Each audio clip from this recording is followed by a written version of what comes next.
Muy buenos días, queridos hermanos. Que el Señor les bendiga en esta mañana. Es el gran deseo de mi corazón y es un enorme privilegio el poder estar compartiendo con ustedes en esta mañana la bendita y gloriosa palabra del Señor. Pero antes de dar inicio a mi mensaje, me gustaría transmitirles un saludo muy afectuoso de nuestra iglesia El Camino acá en Cuenca. Reciban ustedes un cordial saludo de toda la iglesia y de verdad es un gozo el poder estar con ustedes en esta mañana compartiéndoles la palabra de nuestro Dios. Y a manera de introducción, para ir entrando en el sermón, pues me gustaría decir que el medio de comunicación más hermoso que Dios nos ha dado es la oración. Desde Génesis hasta Apocalipsis hemos visto el testimonio de hombres y mujeres que desarrollaron vidas de oración. Por mencionar algunos ejemplos, escuche con atención. Moisés clama a Dios y el mar es dividido. Josué ora y el pecado de Acán es descubierto. Ana ora y nace Samuel. Asa ora y gana una victoria. Daniel ora y le son reveladas las 70 semanas. Mardoqueo le ordena a Esther que ayune y que ore, y Amán muere en la horca que él mismo había mandado a construir para Mardoqueo. Nehemías ora y el corazón del rey se ablanda en un minuto.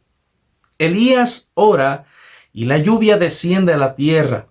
Eliseo ora y el Jordán es dividido. También ora por un niño muerto y resucita. La iglesia ora ardientemente y Pedro es libertado por un ángel. Pablo y Silas oran y cantan y las puertas de la prisión le son abiertas y caen las cadenas de todos los presos. Ahora, son varios los ejemplos que podemos encontrar en las Escrituras en los que hombres y mujeres clamaron al Señor y Él respondió. Y en la mayoría de estos ejemplos que hemos visto, los motivos de oración fueron debido a tribulaciones y pruebas que los llevaron a clamar a Dios. Y no podríamos pasar esta página sin mencionar al dulce cantor de Israel, a David, quien es el autor de 73 de los salmos que fueron oraciones dirigidas al Señor. Y en la mañana de hoy estudiaremos uno de esos salmos.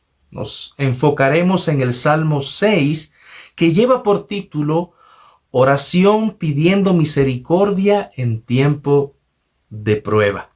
Oración pidiendo misericordia en tiempo de prueba. Y yo le invito a que usted pueda abrir su Biblia en el Salmo 6 y vamos a estar leyendo todo el Salmo, desde el versículo 1 hasta el versículo 10. Salmo 6, versículos del 1 al 10, y dice así la palabra del Señor. Jehová, no me reprendas en tu enojo, ni me castigues con tu ira. Ten misericordia de mí, oh Jehová, porque estoy enfermo. Sáname, oh Jehová, porque mis huesos se estremecen. Mi alma también está muy turbada. ¿Y tú, Jehová, hasta cuándo?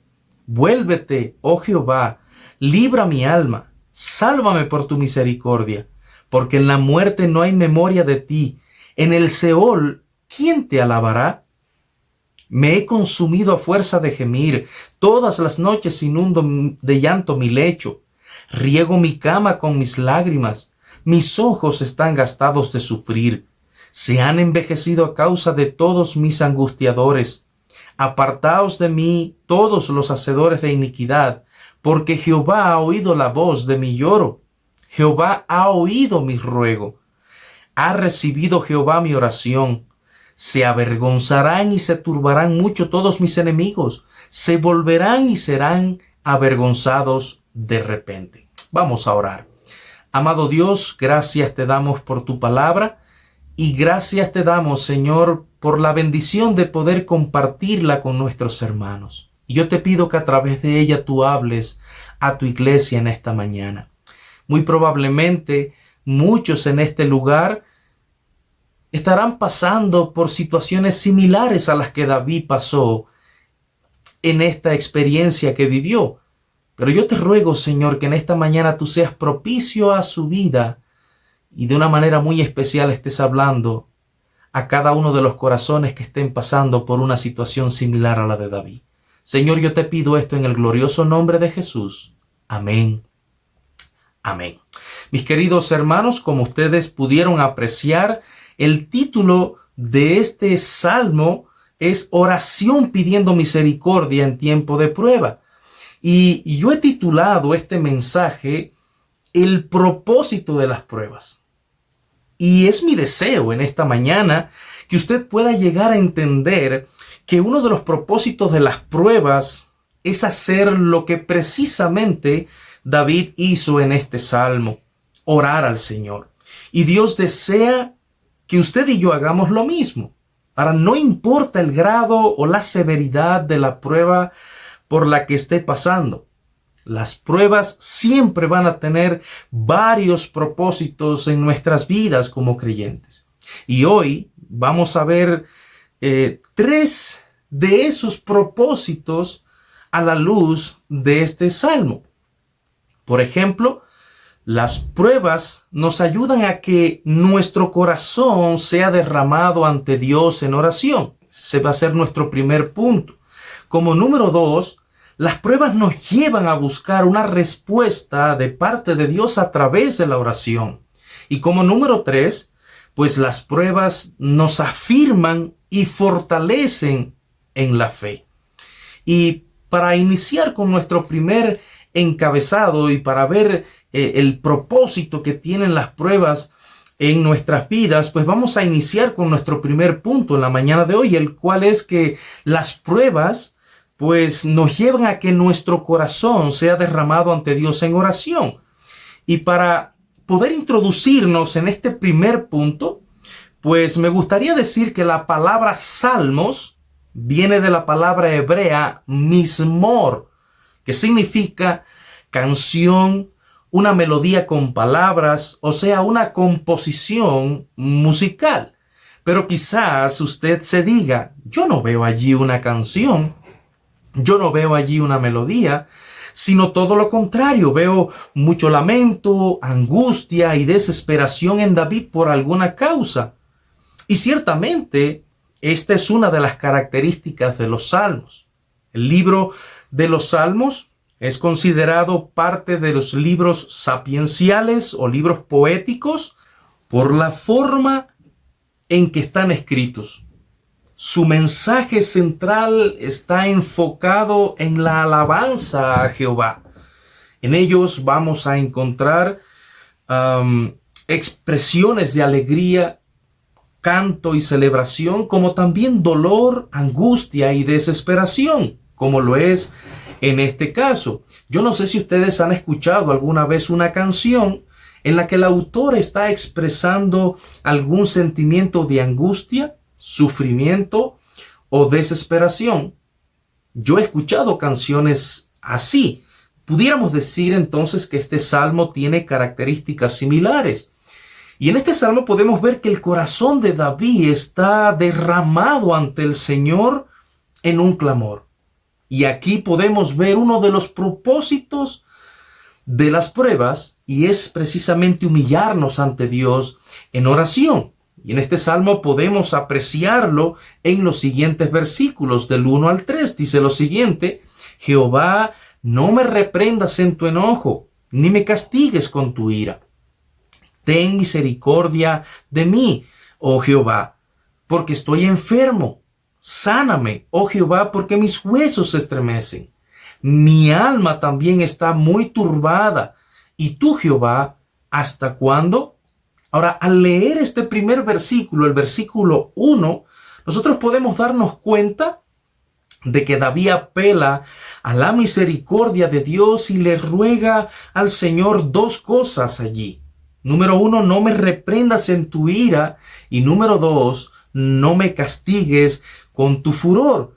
Y yo estoy seguro que esta suele ser la oración de algunos de nosotros cuando estamos pasando por situaciones en las que debido al pecado, pues estamos recibiendo disciplina de parte de Dios, ¿verdad? Ahora es muy probable que David haya cometido algún pecado, el cual no se define en este contexto, pero por su ruego al Señor y por lo que se describe en los versículos 8 al 10, donde David hace mención de sus enemigos, pues al parecer Dios ha permitido la influencia de ellos para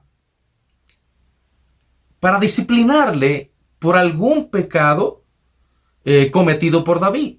Ahora David muestra arrepentimiento en este pasaje, en este capítulo 6, y derrama su corazón ante Dios. Se humilla ante Dios. Es por eso que este salmo es considerado como un salmo penitencial. ¿Por qué? Porque el salmista ruega a Dios que tenga de él misericordia. Y en el verso 2 dice: ten misericordia de mí, oh Jehová, porque estoy enfermo. Sáname, oh Jehová, porque mis huesos se estremecen. Pero en la nueva versión internacional, dice de la siguiente manera el versículo: ten piedad de mí, Señor, porque desfallezco. Sáname, Señor, porque mis huesos están en agonía. Ahora, ¿no les resultan familiares estas palabras con alguien más? ¿Que alguien más las haya expresado? Muy similar a estas palabras de David fueron las palabras de nuestro Señor Jesucristo cuando, orando en Getsemaní, dijo: mi alma está muy triste hasta la muerte. Ahora, en el caso de David, era por causa de su pecado. En el caso del Señor Jesús, era por causa de nuestro pecado. Y vamos a ver en este salmo algunas concordancias entre David y Jesús. Ahora, al ver los pasajes paralelos a este verso, podemos confirmar de que se trataba de algún pecado cometido por David, aunque no se refleje en este Salmo 6. Por ejemplo, en el Salmo 41, verso 4, en la Reina Valera, pues dice: yo dije, Jehová, ten misericordia de mí, sana mi alma, porque contra ti he pecado. También en el Salmo 147, verso 3, de la misma versión Reina Valera, dice: Él sana a los quebrantados de corazón y venda sus heridas. Y en ambos pasajes se usa la palabra sana, de la cual viene de la palabra hebrea rapa, que significa sanar o promover el restablecimiento de la salud de un estado justo. Y en el caso de David, creo que se trataba de ambos casos.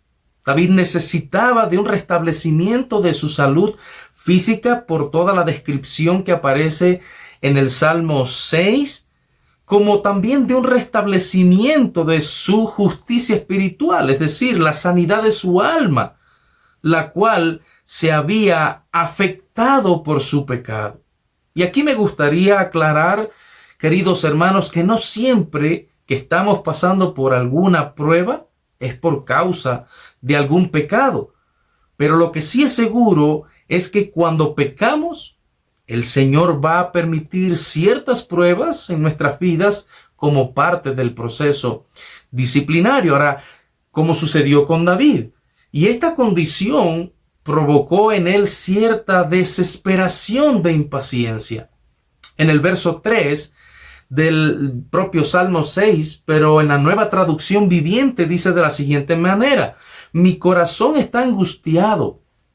¿Cuánto falta, oh Señor, para que me restaures?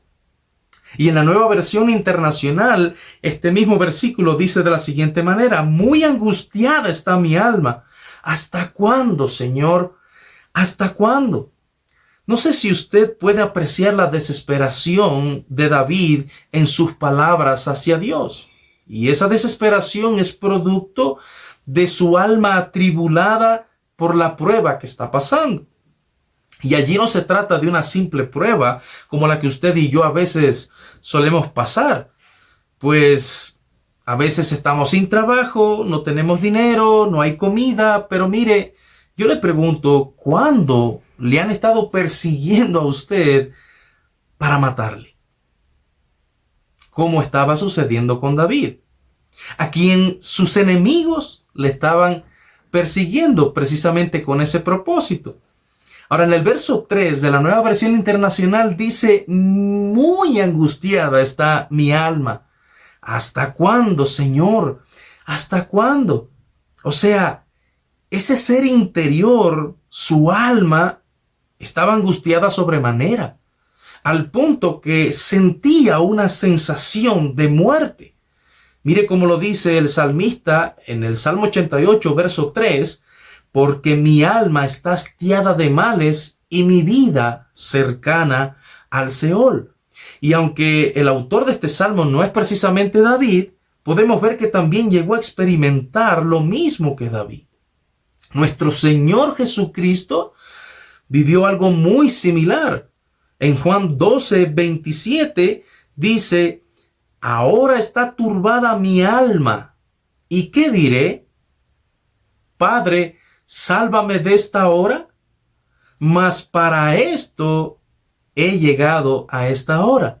Y allí la palabra turbada es la palabra griega tarazo, que significa provocar gran aflicción. Su alma estaba siendo afligida por el proceso por el cual Jesús debía pasar. Jesús sabía lo que sus enemigos harían con él cuando llegara la hora.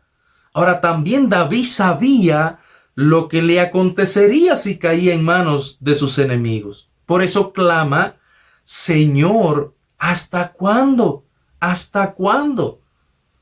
¿Ha pasado usted por momentos en los que las pruebas son tantas y tan difíciles que le ha hecho a Dios la misma pregunta? Si su respuesta es sí, entonces usted puede entender mucho mejor a David y la situación por la que él estaba pasando. Y yo estoy seguro que en cada uno de ustedes hay un David que ha vivido o vivirá situaciones muy similares. La pregunta es, ¿cuál va a ser su actitud ante situaciones así? ¿Cuál va a ser su actitud? Aquí llegamos a nuestro segundo punto. Ya vimos que las pruebas nos ayudan a ir humillados ante Dios buscando su rostro en oración, ¿verdad? Ahora el segundo punto, las pruebas nos llevan a buscar una respuesta de parte de Dios por medio de la misma oración. Dice del verso 4 al 7, vuélvete, oh Jehová, libra mi alma, sálvame por tu misericordia, porque en la muerte no hay memoria de ti. En el Seol, ¿quién te alabará? Me he consumido a fuerza de gemir. Todas las noches inundo de llanto mi lecho. Riego mi cama con mis lágrimas. Mis ojos están gastados de sufrir. Se han envejecido a causa de todos mis angustiadores. Hermanos y amigos, en estos versos vemos tanto la súplica de David al Señor como una exposición de lo que esta etapa de prueba ha llegado a provocarle, la cual es la causa de su clamor desesperado. En el verso 4 dice de la siguiente manera, pero en la Nueva Versión Internacional, vuélvete, Señor, y sálvame la vida. Por tu gran amor, ponme a salvo.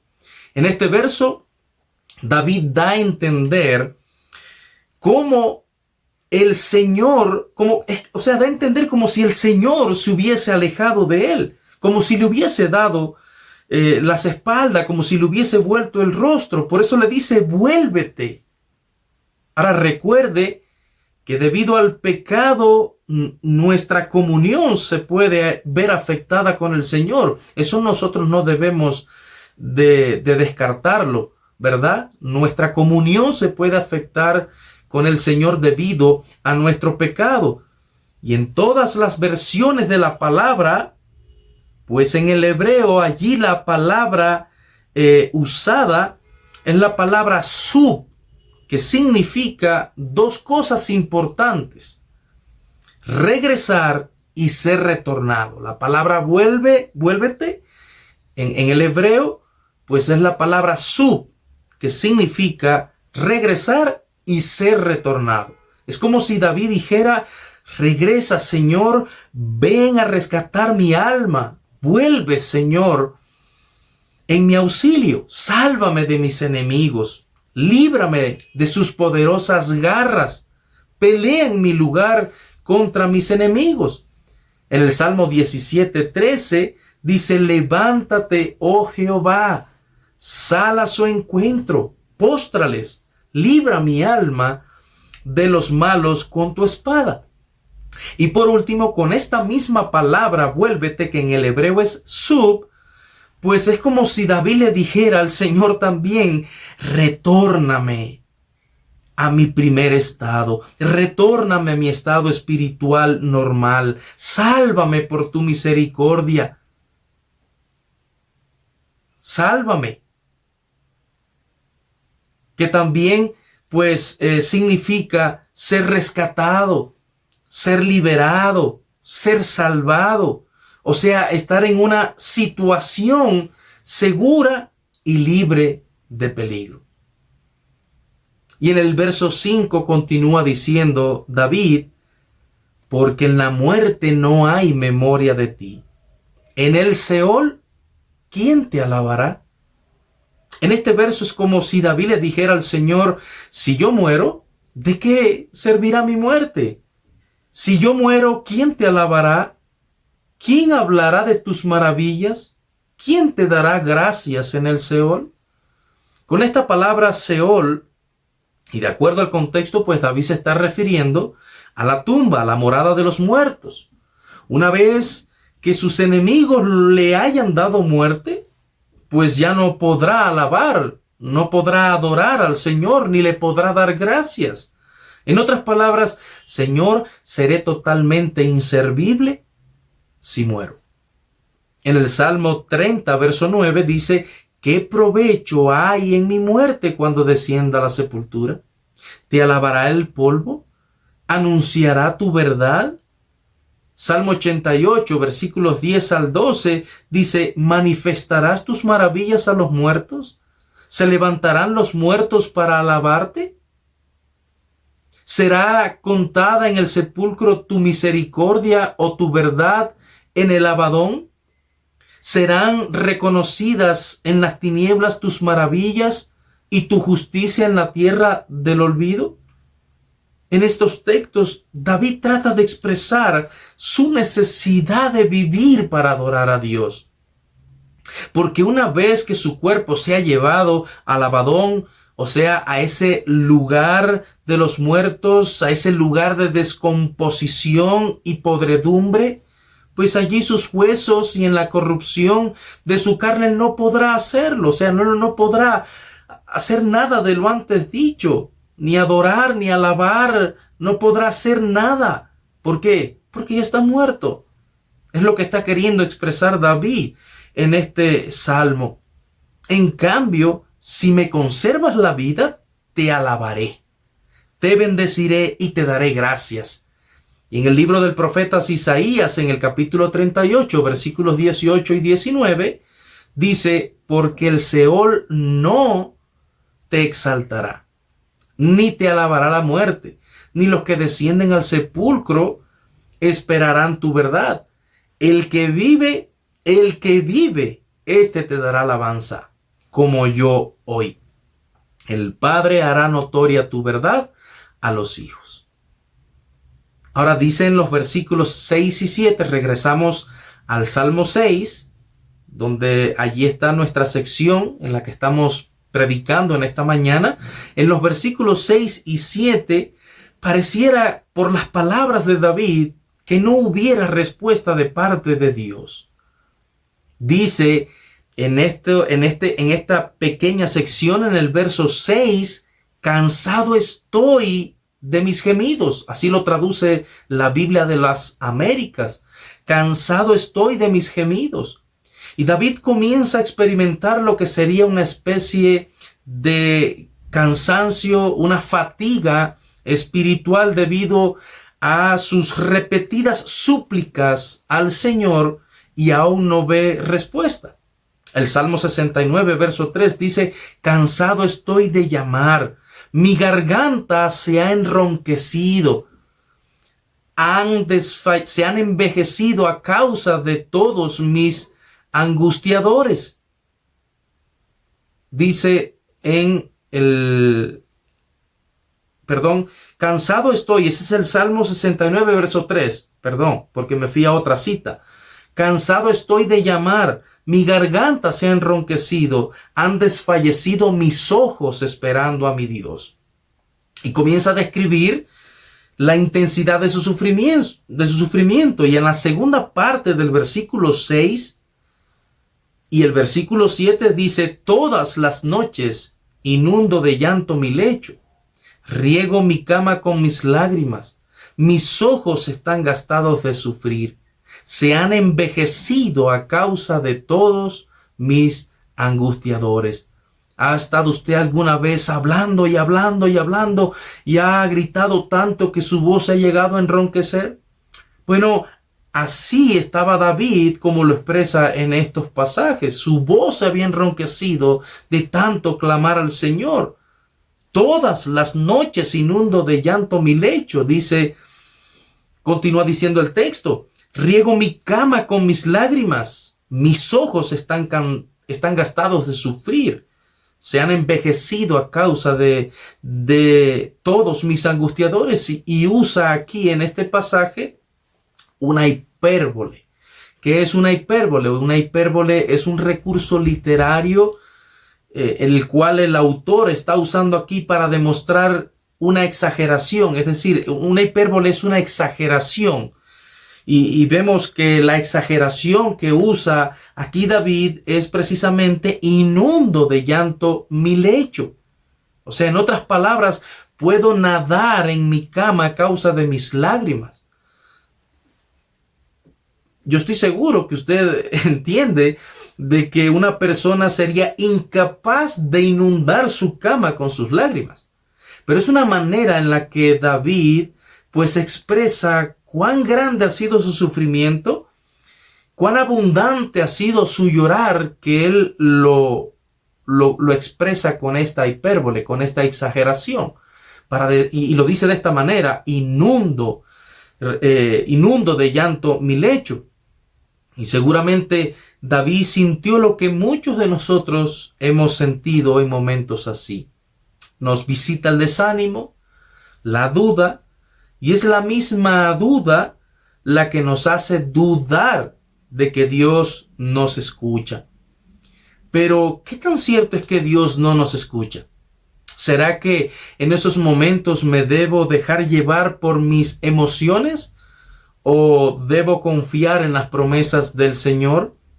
¿Y cuántos días habrá pasado David en esta agonía? Porque dice el texto: todas las noches. ¿Ha pasado usted por una situación así? Mire, yo le cuento, recuerdo en una época de mi vida en la que mi hija menor, siendo pequeña, pues ella enfermó.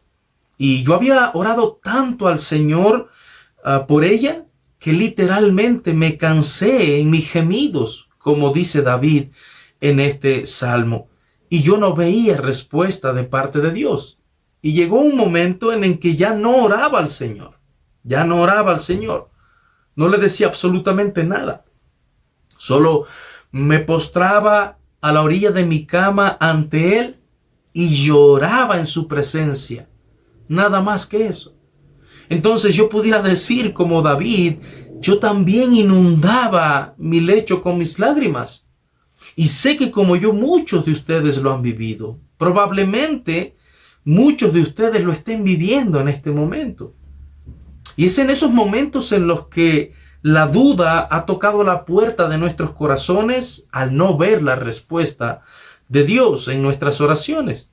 Nos postramos en nuestra habitación a orar y sentimos que nuestras oraciones no salen de las cuatro paredes.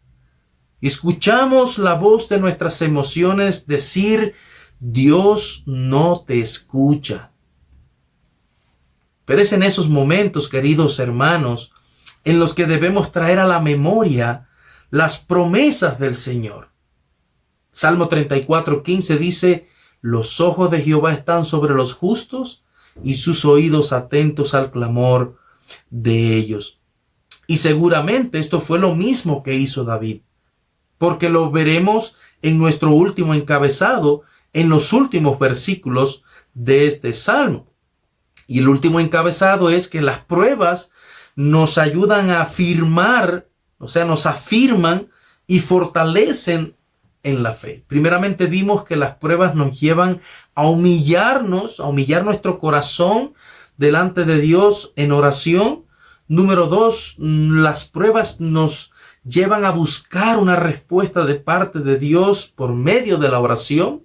Y número 3, las pruebas nos afirman y fortalecen en la fe. Dicen los versículos 8 al 10 del Salmo 6.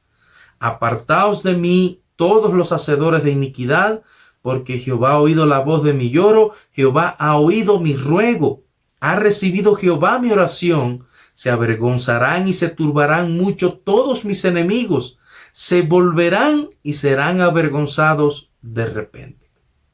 Al llegar a estos versos y compararlos con los versos del 1 al 7, podemos darnos cuenta del cambio en la actitud de David. Sus convicciones en las promesas del Señor ha sido lo que ha potencializado su fe al punto de hacer una declaración de confianza, de seguridad. Versículos 8 y 9. Apartaos de mí, todos los hacedores de iniquidad, porque Jehová ha oído la voz de mi lloro, Jehová ha oído mi ruego, ha recibido Jehová mi oración. ¿Puede apreciar usted el contraste entre las palabras del verso 6, donde dice: cansado estoy de mis gemidos? Como lo dice la Biblia de las Américas, cansado estoy de mis gemidos. Y las palabras que ahora expresa David en los versículos 8 y 9, donde dice: el Señor ha oído la voz de mi llanto, el Señor ha escuchado mi súplica, el Señor recibe mi oración.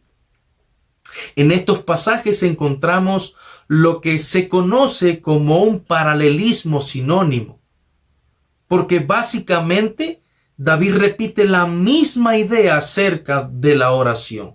Un paralelismo sinónimo es cuando yo trato de decir la misma frase pero con otras palabras, comunicar el mismo mensaje pero con otras palabras. Entonces es lo que sucede en estos versos. David comunica con diferentes palabras la misma idea acerca de lo que ha sucedido con su oración dirigida al Señor. Y vemos un cambio sorprendente en la actitud de David. De un hombre afligido, angustiado y desesperado en extremo por la respuesta de Dios, a un hombre con una plena certidumbre de que el Señor lo ha escuchado y tiene la respuesta, o sea, él tiene la certeza, de que Dios responderá a sus oraciones y que lo librará de sus enemigos. Y es bueno que nosotros podamos entender una realidad en cuanto a nuestras oraciones. Y es que puede ser que recibamos una respuesta inmediata, como era lo que David esperaba y quería, porque dijo en el verso 3, en la Nueva Versión Internacional: angustiada está mi alma. ¿Hasta cuándo, Señor? ¿Hasta cuándo? Entonces él esperaba una respuesta inmediata de parte de Dios. Entonces esa es una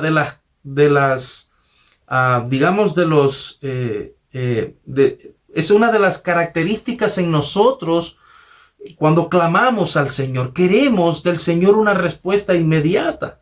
Queremos una respuesta rápida. Entonces puede ser que esa respuesta llegue rápido, pero puede ser que también esa respuesta demore para probar cuál es para probar nuestra fe, para probar nuestra constancia al Señor y poder moldear así también nuestra paciencia en medio de las pruebas y las tribulaciones.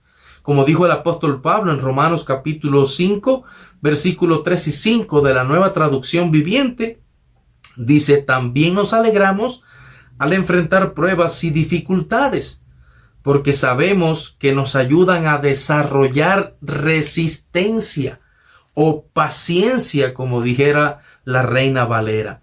Y este es uno de los propósitos de las pruebas. Otra vez, hermanos y amigos, no sabemos con exactitud cuál fue el pecado de David, pero por el contexto sabemos que eso fue lo que trajo consigo la disciplina de parte de Dios. Y en este salmo realmente la fe de David fue puesta a prueba. Y esta prueba fue necesaria en la vida de David como parte de su proceso disciplinario por causa de su pecado. David había recibido corrección de parte de Dios y de seguro aprendió de la disciplina del Señor, quien había usado a sus enemigos como el instrumento de disciplina por su pecado. Pero es el mismo Dios el que está de su lado y es Él quien apartará a sus enemigos. Por eso habló de esa manera en los versículos 8. Por ejemplo, en la primera parte del texto, del versículo 8, dice: apartaos de mí, todos los hacedores de iniquidad. Ahora, ¿no les resultan también familiares estas palabras? En Mateo 7:23, el Señor Jesús dijo: y entonces les declararé, nunca os conocí, apartaos de mí, hacedores de maldad.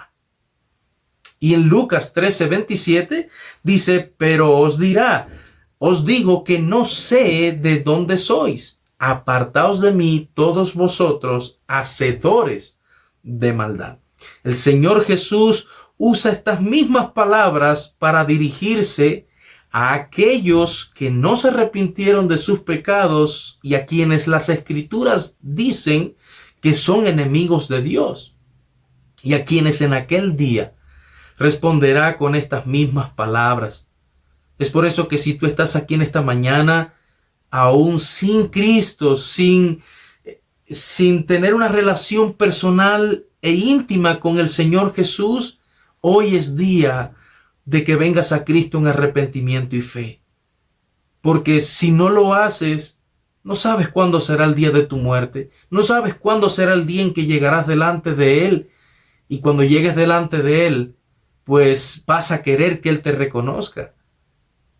Pero Él te va a decir, como dice en estos textos: apartaos de mí, hacedores de iniquidad. Yo no los conozco a ustedes, yo no sé quiénes son, yo no te conozco a ti, yo no sé quién eres tú. Y en el Salmo 119, 115, verso 115, en la primera parte del texto, encontramos las mismas palabras: apartaos de mí, malignos. Y en la segunda mitad del verso nos da una enseñanza que el mismo David aprendió en este proceso, y es la obediencia. Dice en el verso 115, en la segunda parte del pasaje, dice: pues yo guardaré los mandamientos de mi Dios.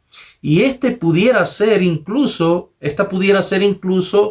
pues, otra enseñanza más que nosotros aprendemos en medio de las pruebas. Este pudiera ser un cuarto propósito que podemos encontrar en las pruebas. Nos enseña la obediencia en el temor del Señor.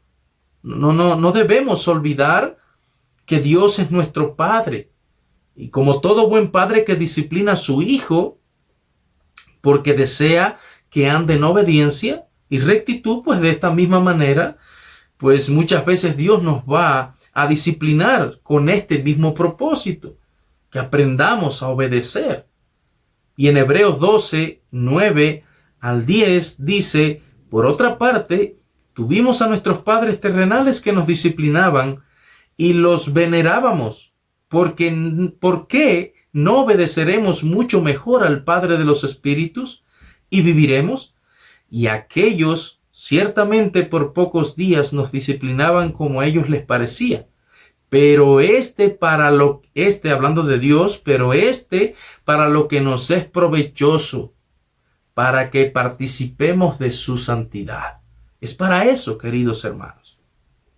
Ahora, regresando al versículo 9 del capítulo 6, del Salmo 6, dice allí: Jehová ha oído mi ruego, ha recibido Jehová mi oración. En este verso, como en el verso 8, David asegura que el Señor ha oído su oración. Y hay una palabra que se repite 2 veces en este pasaje. Y es la palabra ha, del verbo hacer, ha con H delante. Y esto denota que Dios ha hecho algo. Y las palabras escuchado y recibido, pues denotan la certeza del hecho. O sea, David da por sentado que Dios ha escuchado, ha recibido con toda seguridad su clamor. Y eso alienta el alma angustiada de David. En el Salmo 116, versículos 1 y 2, dice: amo a Jehová, pues ¿se da cuenta? Pues ha oído mi voz y mis súplicas. Porque ha inclinado a mí su oído, por tanto le invocaré en todos mis días. En el Salmo 66, versículos 19 al 20, dice: mas ciertamente me escuchó Dios, atendió la voz de mi súplica. Bendito sea Dios, que no echó de sí mi oración, ni de mí su misericordia. Y si el Señor inclinó su oído y escuchó el clamor de David, Él va a responder en su tiempo, pero lo va a hacer. Y en cuanto eso suceda, cuando la respuesta del Señor llegue a su auxilio, todos sus enemigos verán la mano de Dios a favor de su siervo. Y sucederá lo descrito en el verso que sigue, que es nuestro último versículo, el verso 10. Dice: se avergonzarán y se turbarán mucho todos mis enemigos. Se volverán y serán avergonzados de repente. En este verso encontramos cuál será la condición de aquellos que aparecen representados en este salmo como los enemigos de David. Dice el texto: se avergonzarán y se turbarán mucho. Esa palabra mucho significa que va a ser en gran manera. La palabra en el hebreo para turbarán es la palabra ba-al, con H, Baal. Estar aterrorizado. Significa esta palabra en el hebreo estar aterrorizado, alarmado. O sea, relacionado con estar en un estado de gran temor. Esta será la reacción de los enemigos de David por la intervención del Señor a su favor. Y hay otra palabra que también para sus enemigos y que se repite 2 veces en este verso, y es la palabra avergonzarán, del hebreo vos.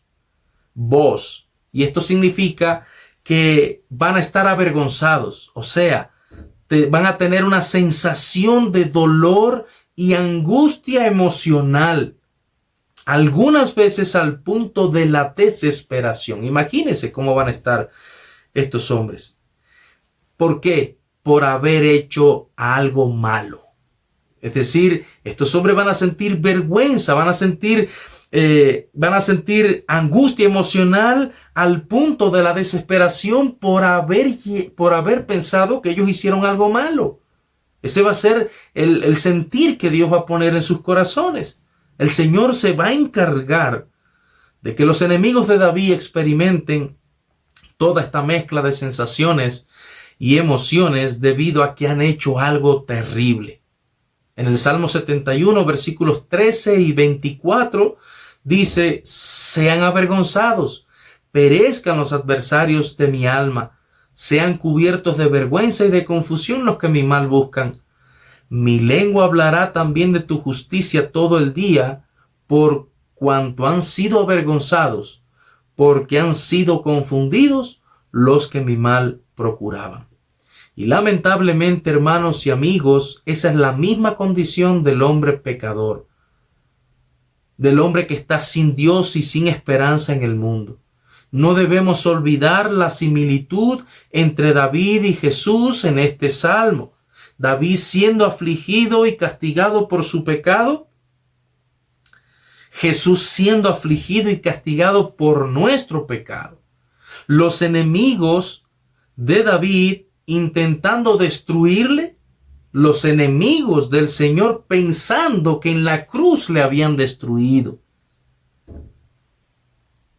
Los enemigos de David siendo avergonzados, los enemigos de Jesús recibiendo vergüenza desde el día en que resucitó de los muertos. Y al final de los tiempos, cuando llegue el día de estar de pie ante Él en el día del juicio, también serán avergonzados todos aquellos que no le recibieron como el Señor y Salvador, sino que permanecieron en sus pecados sin buscar la reconciliación con Cristo. Y en ese mismo instante recibirán del Señor las terribles palabras: apartaos de mí, hacedores de iniquidad. Amigo que estás aquí en esta mañana, el Señor te libre de recibir estas palabras y más bien puedas escuchar del Señor: buen siervo y fiel, en lo poco fuiste fiel, sobre mucho te pondré, entra en el gozo de tu Señor.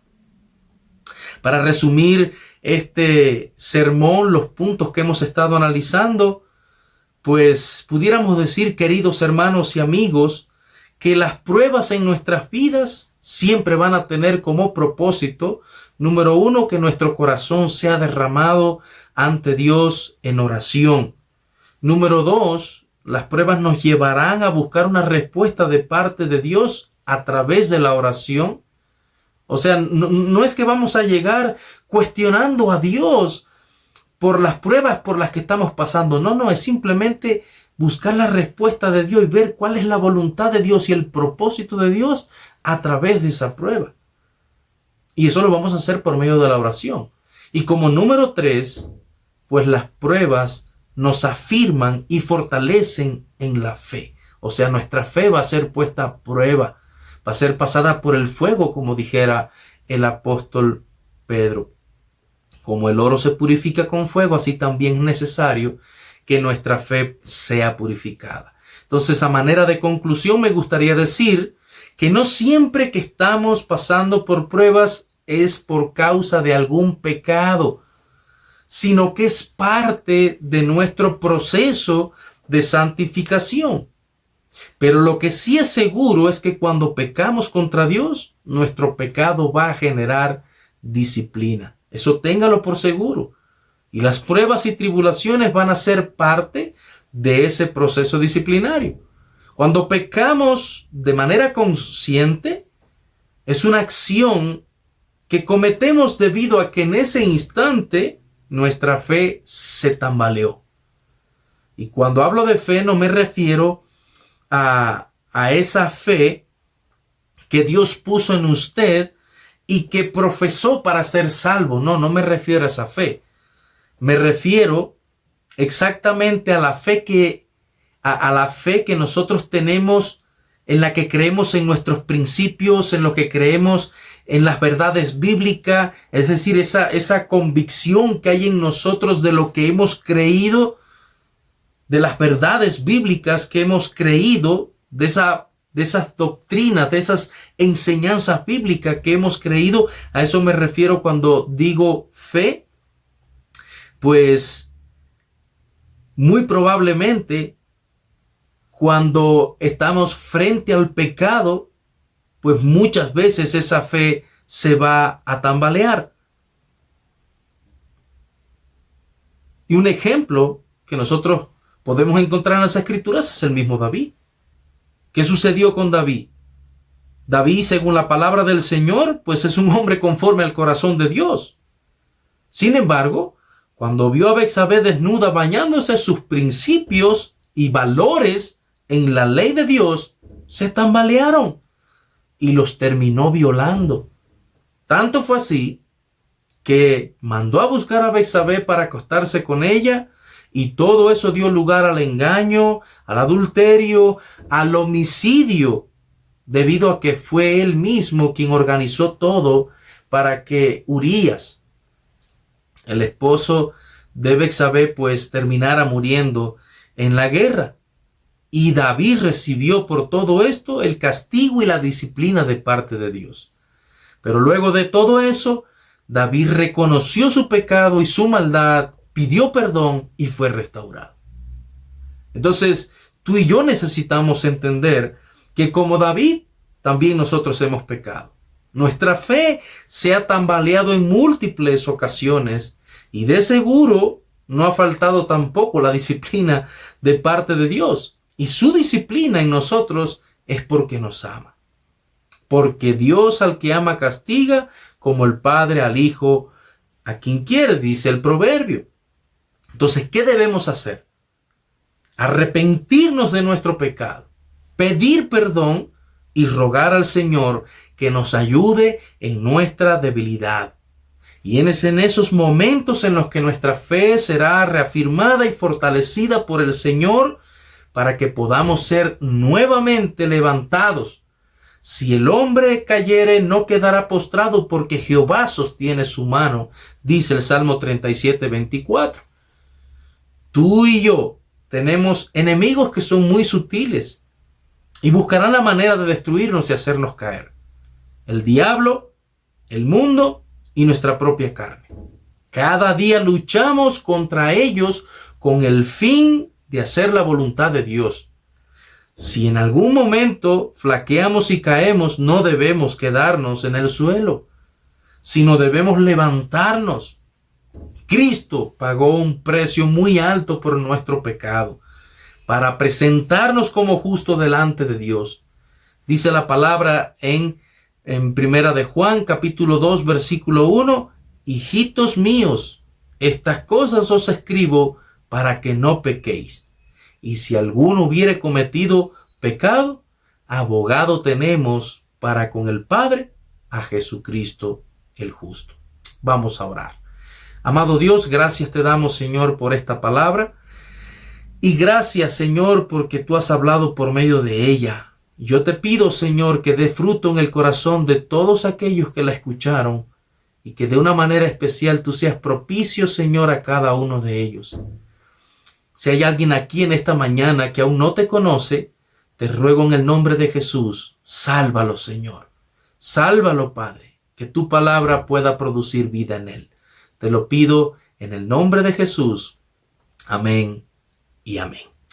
Bien, mis queridos hermanos, ha sido un gusto, ha sido un privilegio compartir con ustedes en esta mañana la palabra del Señor y espero que pueda edificar sus vidas y que todos ustedes puedan ser llenos de la presencia del Señor por medio de su palabra, que ella pueda instruir sus vidas y pueda guiar sus vidas para que puedan vivir conforme a la voluntad del Señor. Reciban un cordial saludo nuevamente de mi parte, también de parte de nuestra amada iglesia El Camino acá en Cuenca, y si Dios lo permite, en algún momento nos hemos de ver, no así de esta manera, pero sí de manera presencial. Es un privilegio para mí poder estar con ustedes de manera física, si es que en algún momento, si el Señor lo permite, así será. Que el Señor les bendiga en este precioso día.